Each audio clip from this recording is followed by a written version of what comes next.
Good evening doctor Zakir Naik. আমার নাম গোলাপচাঁদ বিশ্বকর্মা। আমার প্রশ্নটা হলো, বকরি ঈদ এটা কিছুদিন পরেই হবে এই বছরে। আর মুসলিমরা তারা বিশ্বাস করে যে এই বকরি ঈদে তারা কোরবানি দেয় ছাগল, মহিষ, গরু, বিভিন্ন পশু। আর ইসলাম ধর্ম অনুযায়ী ইনসানিয়াত আর মানবতা খুব গুরুত্বপূর্ণ। প্রত্যেক মানুষ দয়া দেখাবে বিভিন্ন পশু পাখির প্রতি আর মানুষের প্রতি, সবার প্রতি তারা দয়া দেখাবে। মুসলিমরা যদি এটা বিশ্বাস করে তাহলে কেন তারা কোরবানি দেয় এই ছাগল, গরু বা মহিষ? বকরি ঈদে কেন এগুলো জবাই করে? মুসলিমরা যে কাজটা করে সেটা কি মানবতার পক্ষে আছে, মানে মানবতা বা ইনসানিয়াত? ভাই খুব সুন্দর প্রশ্ন করলেন যে আমরা বকরি ঈদে কেন গরু ছাগল কোরবানি দেই। বকরি ঈদ না হলে কি কোরবানি দিতে না, পারবো? যে কোনো পশুর কথা বলতে পারো। প্রশ্নটা হচ্ছে ঈদ না হলে কি কোরবানি দিতে পারবো?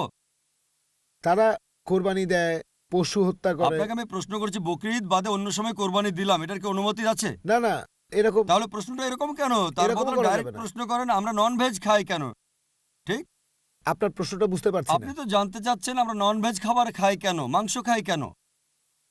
আমার প্রশ্নটা হলো বকরি ঈদের সময় নিয়ে আর অন্যান্য সময়গুলো। আচ্ছা ঠিক আছে, দুটোরই উত্তর দিচ্ছি। বকরি ঈদে যেটা হয় আল্লাহ পবিত্র করে বলছেন সূরা হজ অধ্যায় নম্বর 22, আল্লাহ সুবহানাহু ওয়া তাআলার কাছে মাংস বা রক্ত পৌঁছায় না, আল্লাহর কাছে পৌঁছায় তোমাদের তাকওয়া। অন্য ধর্মে এরকম না। অন্যান্য ধর্মে উৎসর্গের সময় পশু বলি দিয়ে ফেলে রাখে একটা বেদিতে একজন দেবতার সামনে। সেটা খায় কে? ঈশ্বর খান। ইসলাম ধর্মে যখন কোরবানি দেই আমরা কি করি? কমপক্ষে 1/3 অবশ্যই গরিব লোককে দিতে হবে, 1/3 দেব আত্মীয় আর বন্ধুদের, বাকিটা নিজের জন্য রাখব। নিজের জন্য ম্যাক্সিমাম 1/3 রাখতে পারবেন। চাইলে আপনি পুরোটাই দান করে দিতে পারেন। তাহলে যখন কোরবানি দিচ্ছি তখন কি করছি? মানুষ জাতির উপকার করছি।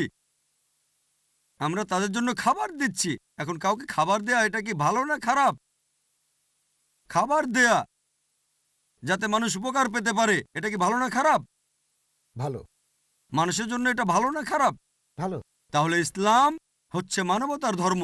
আপনি প্রশ্ন করতে পারেন যে প্রাণীদের কেন হত্যা করা হচ্ছে? মানুষের জন্য ভালো, কিন্তু প্রাণীদের জন্য কি হচ্ছে? আর সত্যি বলতে একজন মুসলিম শুধুমাত্র ভেজ খাবার খেয়েও ভালোভাবে ধর্ম পালন করতে পারে। ননভেজ খাওয়া ইসলামের জন্য বাধ্যতামূলক না। তবে আল্লাহ যেহেতু আমাদেরকে অনুমতি দিয়েছেন ননভেজ খেতে, তাহলে আমরা সেটা খাবো না কেন? আল্লাহ পবিত্র কোরআনে বলেছেন সূরা মাইদা অধ্যায় নম্বর 5 আয়াত নম্বর 1, সেই চতুষ্পদ প্রাণীর মাংস খাও যেগুলো তোমাদের জন্য হালাল করা হয়েছে। আল্লাহ বলেছেন সূরা নাহল অধ্যায় 16 আয়াত নম্বর 5, তিনি চতুষ্পদ প্রাণী সৃষ্টি করেছেন যাতে করে তোমরা উপকার পেতে পারো এবং তাদের মাংস খেতে পারো। এই কথাটা আবারও আছে সূরা মুমিনুন অধ্যায় নম্বর 23 আয়াত নম্বর 21, যে গবাদি পশুর মধ্যে রয়েছে নিদর্শন, তাদের উদরের দুধ পান করো এবং তাদের মাংস তোমরা খাও। তাহলে যেহেতু আল্লাহ আমাদের অনুমতি দিয়েছেন, তাহলে ননভেজ খাবো না কেন? এবার লজিক্যাল কারণে আসি। এখনকার বিজ্ঞান বলছে যে ননভেজ খাবারে, মাংস জাতীয় খাবারে প্রচুর ভিটামিন থাকে, আর এটাই একমাত্র খাবার যেখানে পরিপূর্ণ আমিষ আছে। আমাদের মানুষের শরীরে 23 রকমের অ্যামিনো অ্যাসিড আছে যেগুলোর প্রয়োজন হয়। এগুলোর মধ্যে 8টা অ্যামিনো অ্যাসিড শরীর তৈরি করতে পারে না, এগুলো পাই আমরা খাবার থেকে। এমন কোনো ভেজ খাবার নেই যেখানে এই 8টার সবগুলোই পাবেন। শুধুমাত্র মাংস জাতীয় বা ননভেজ খাবারেই এই 8টা অ্যামিনো অ্যাসিডই পাবেন।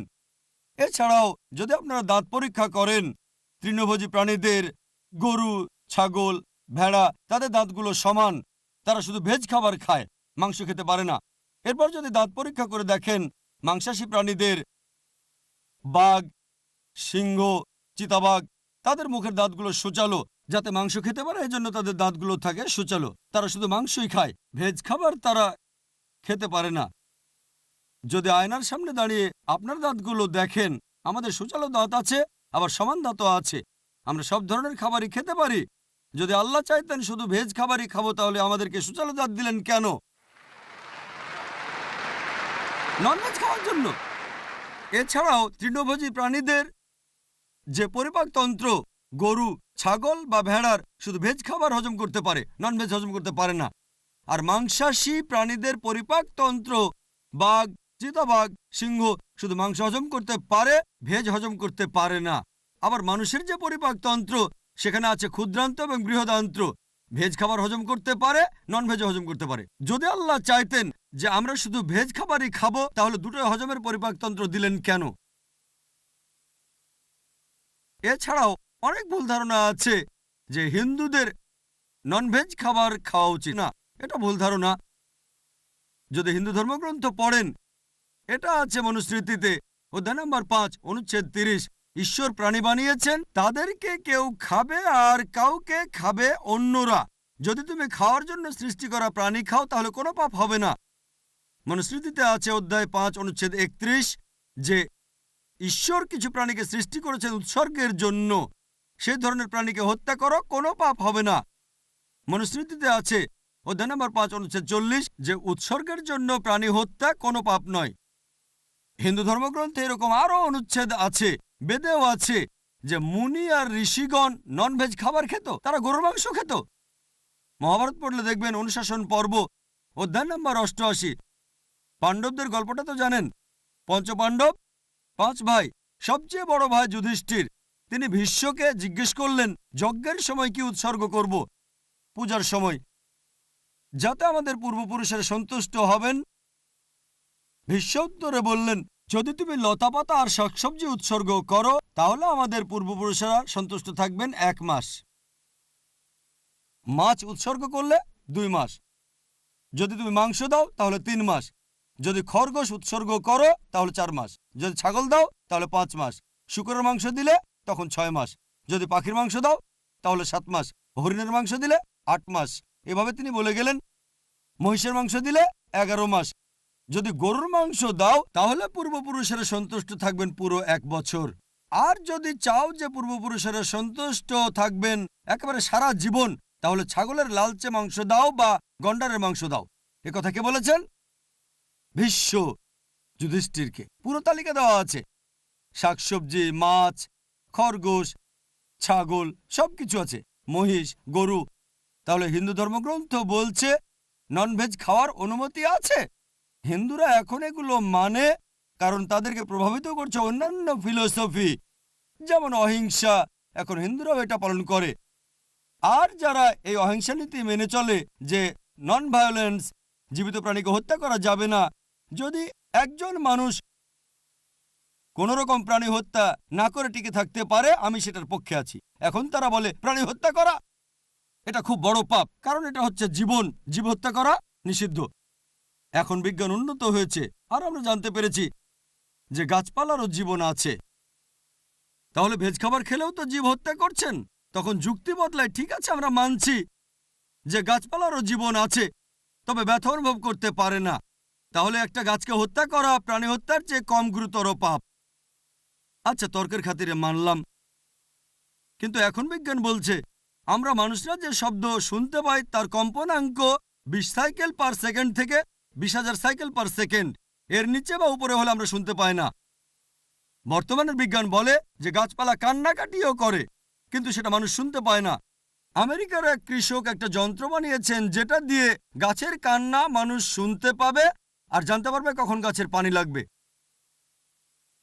তখন হয়তো বলবেন, আচ্ছা ঠিক আছে, মানলাম যে গাছপালা যন্ত্রণা অনুভব করতে পারে, তবে এদের 2 বা 3টা ইন্দ্রিয় কম আছে, তাই গাছপালা হত্যা করা কম গুরুতর পাপ পশু পাখি হত্যার চেয়ে তাদের ইন্দ্রিয় 5টা।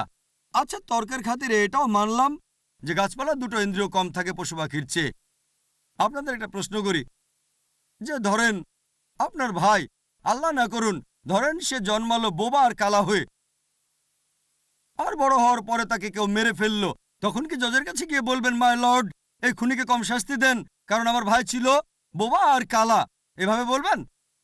আপনি জজকে বলবেন তাকে বড় শাস্তি দেন, আমার ভাই ছিল মাসুম, সে শুনতো না, বলতে পারতো না। তাই ইসলাম ধর্মে এমন না যে 2টো ইন্দ্রিয় কম বা 2টো বেশি। আল্লাহ পবিত্র কোরআনে বলেছেন সূরা বাকারা অধ্যায় 2 আয়াত 168, তোমরা বৈধ আর পবিত্র খাদ্যবস্তু থেকে আহার করো, যেটা ভালো পবিত্র সেটা খেতে পারেন। আর এছাড়াও যদি অমুসলিমরা তারা ননভেজ খাবার খেতে না চায়, আমার কোনো সমস্যা নেই, আপত্তিও নেই। শুধুমাত্র যখন বলছেন এটা পাপ, মানবতার বিরুদ্ধে, তখন আমি উত্তর দিচ্ছি। এমনিতে অমুসলিমরা ভেজ খাবার খেলে সেটা আমার জন্য ভালো। যদি সব অমুসলিম ননভেজ খাওয়া শুরু করে দেয় তাহলে গরু ছাগলের মাংসের দাম বেড়ে যাবে। তাই ব্যক্তিগতভাবে আমার আপত্তি নেই।